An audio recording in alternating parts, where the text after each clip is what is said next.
Happy leap year, leap day of 2016 to Dance 101. I appreciate everybody getting their assignments in. I know we had some that were due, the reflective essay, and then your daily or your weekly discussion. I'm going to just keep moving right along and hopefully the smooth out. I know that there has been some issues using this new platform and I feel really bad about this, and hopefully that we'll be able to start moving forward in a more productive manner for the rest of the semester. Again, I'm always available for a Google Hangout, or if you want to meet in person, I can be on campus on Tuesdays and Thursdays, and I'm happy to help with whatever I can help you with.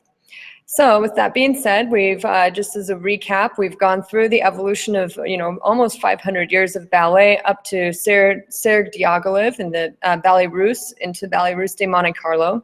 And this is really talking about how dance was starting to spread into the United States, and George Balanchine breaking off from Diaghilev's Ballet Russe and starting the New York City Ballet. And then we had all of these teachers fingering their way out across the United States and spreading ballet, spreading what was happening.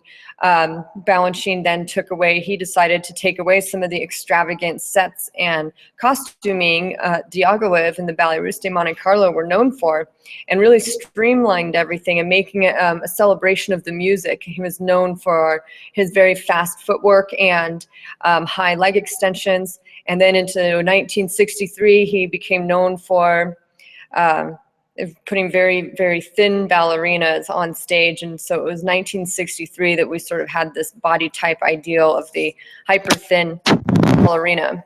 And we're going to come back, we're going to jump back into contemporary ballet once we've gone through modern and jazz, because the contemporary dance today, like what you see on So You Think You Can Dance, is really a combination of all three of those theater dance genres. So without further ado, let's go into modern dance, which is truly an American dance form. There was no importing it from Western Europe. It was actually born in the United States. So let's go ahead and screen share and get moving on that. And again, to copyright issues, I'm going to be posting the videos separately. Please make sure that you watch the videos. It's really important and able to reflect properly in your discussion posts if you've seen the videos. So here we go.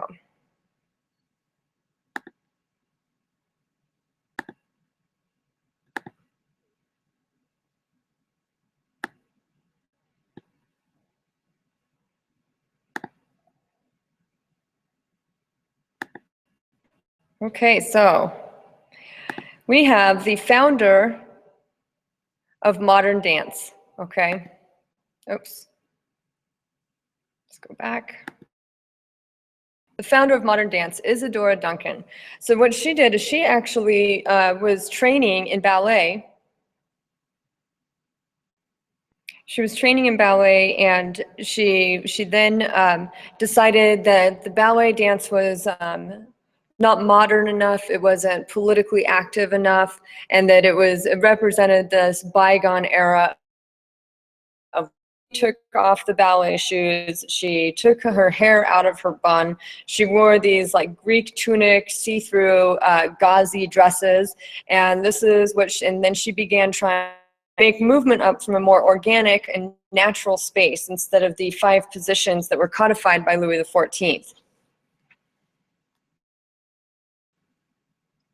As she tried to create this naturalism from some of the paintings and pictures that she saw of ancient Greece. So again, we can see this, the Greek dance, and the Greek being really the cradle of Western civilization, is continuing to influence the way dance has been perceived and made, even up into the early 1900s with Isadora Duncan. All right, so she inspired inspired a lot of visual artists. She inspired a lot of large donors as well. If you read in the book, she also has a memoir. It's called My Life. But she inspired a lot of donors who loved her new ideas, who really embraced her freedom and her naturalism on stage, and they gave her a lot of money to go around and set these dances on stages throughout the United States and even into Europe. And you can see these are all, you can see the free-flowing tunic type, gauzy material, bare feet, hair down. This was extremely radical for a woman to be doing this during this day and age, and even more radical that it was being embraced. So she went to all over Europe. She performed all over Europe. She inspired several choreographers and dancers to realize that there was, at the time, there were really only two places for women to dance. It was, in the, like a showgirl type dancing or a ballerina. And she said, no, art can be more than that, and women can be more than that. So she traveled around with this message. She was very much a feminist of her day. She went to Europe and performed all over Europe. And then she ended up marrying her Russian husband. She had 2 children, and she actually had quite a tragic life. She was in England and driving. Her children were in a car with like the driver behind them. And the children, they ran off the road into this lake pond, and her children died. That was extremely, obviously that was very tragic for her. And she turned to drinking a lot, and as many people would. And then one day she was sitting she was still quite young, in her early 40s. She was sitting outside, and she saw this Bugatti drive by, and she was sitting out there day drinking, and the Bugatti drives by, and she says, oh, I want to get a ride in that. And she'd always wearing these long flowing scarves. And so the man let her have a ride. They get in the car. He starts to drive, and the scarf got caught in the wheel, and that's actually how she ended up dying. It strangled her. So very tragic life. A very important person in modern dance and in American dance history, but a very tragic, sad life that she had. These are with her students. As I mentioned, she began to inspire other dancers and other women to see that they could do more with their bodies and with the art form than either just the 2 choices they previously had, which was a showgirl or a ballerina. And so she had she started a school in California, and her students were called the Isadorables. Sort of a cheeky name for the school, but nevertheless, she did train several dancers who then went on to either have their own performing careers or shape American modern dance in another way. For example, Ruth St. Denis was inspired by Isadora Duncan and saw that that there was an opportunity now for women to get on stage and to do. So she was all about naturalism and bare feet. However, St. Denis, what she liked was this very stylized and dramatic flair. And so she would do all these dances that were inspired from around the world. Even though she had never traveled the world yet, she would do these dances. She would study the books and pictures time to recreate some dances. So Ted Shawn saw Ruth St. Denis company perform in Colorado, and Ted Shawn had never been a dancer, but he was so inspired, he came and started taking classes with Ruth St. Denis, and they later got married and formed a company that then began to travel the world. And I will have examples of Ruth St. Denis and Ted Shawn, both of their choreographic works, posted later after the lecture. And so here's Ted Shawn, choreographer and teacher. He really, if you look at the evolution of dance, it really began with men in the court system and in ballet, and then women started to rise in prominence in the 1800s and 1900s. We had people like Isadora Duncan and Ruth St. Denis who are pushing roles of women in dance. However, nobody was really pushing for the role besides Marius Petipa in classical ballet. There were really no male dancers doing this sort of new modern dance. And so Ted Shawn, he really began pushing for men on stage and doing athletic, wonderful, modern dancing with his all-male troupe. And he founded Jacob's Pillow School and Dance Festival, which is still alive and quite vibrant today.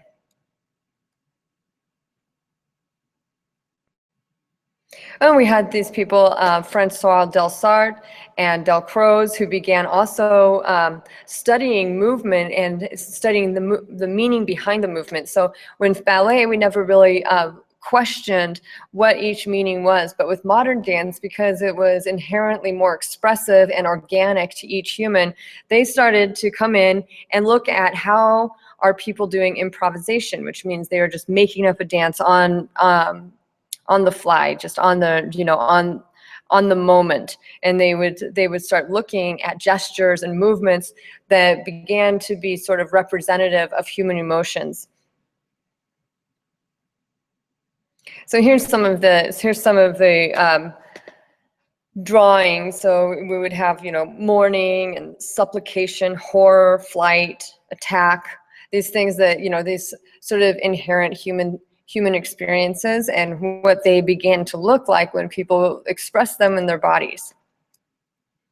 Then we have the hands. He was very, very particular about hands and feet. Even it came down into like the direction the face and the eyeballs are going in. But you can see here, you know, the clenched up hand, exasperation, frustration, or struggle is like in a fist. Okay, earnestness is very open, very welcoming and open. So I think that if we each sort of went throughout the day and analyzed our own gestures, we might find that we have similar ideas when we're trying to express some of these emotions. So this is some pictures of Jacob's Pillow. It's Ted Shawn with his men dancers performing, making this dance festival, celebrating men on stage, allowing a space for men to be on stage, and then furthering it with a festival that is still going on every summer to this day. Here's some other dancers of the Dennis Shawn School. This dance was more inspired by the Apollonian, the Apollo Greek dances, but the Dennis Shawn School was very prone to doing all kinds of dances throughout the world: Indian dances, Spanish dancing, Chinese, Asian dancing. They were very much had a flair for the dramatic. And these are some of the more pictures of the Dennis Shawn dancers. Now, one of the greatest things and contributions that Ruth St. Denis and Ted Shawn did, not only did they bring in this dramatic dance style coupled with the use of several men on stage, but they also had a school, the Dennis Shawn School, where again we're starting to train and transfer the art form. And so some of the most important and influential dancers who have made a difference in American dance all studied at the Dennis Shawn School. So we have Charles Weidman, Doris Humphrey, Lester Horton, Jack Cole, and Martha Graham. I'm sure like we've heard at least of probably Martha Graham. She was the first female dancer to ever be asked to perform at the White House, and a very famous choreographer. However, each of these dancers and are choreographers and teachers and have influenced American modern dance and jazz dance.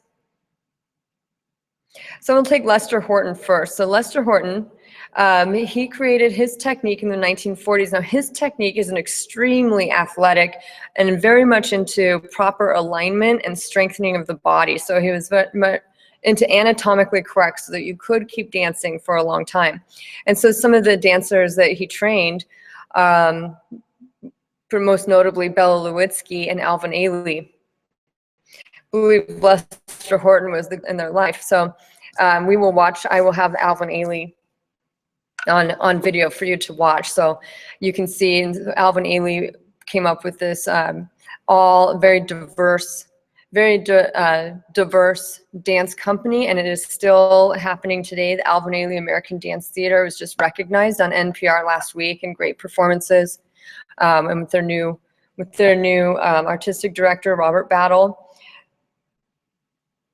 So there is a lot of transferring of knowledge here. So Lester Horton, what I'd like you to remember about him is that he created a technique that was sustainable for dancers to study for long periods of time. It was very athletic and very anatomically correct.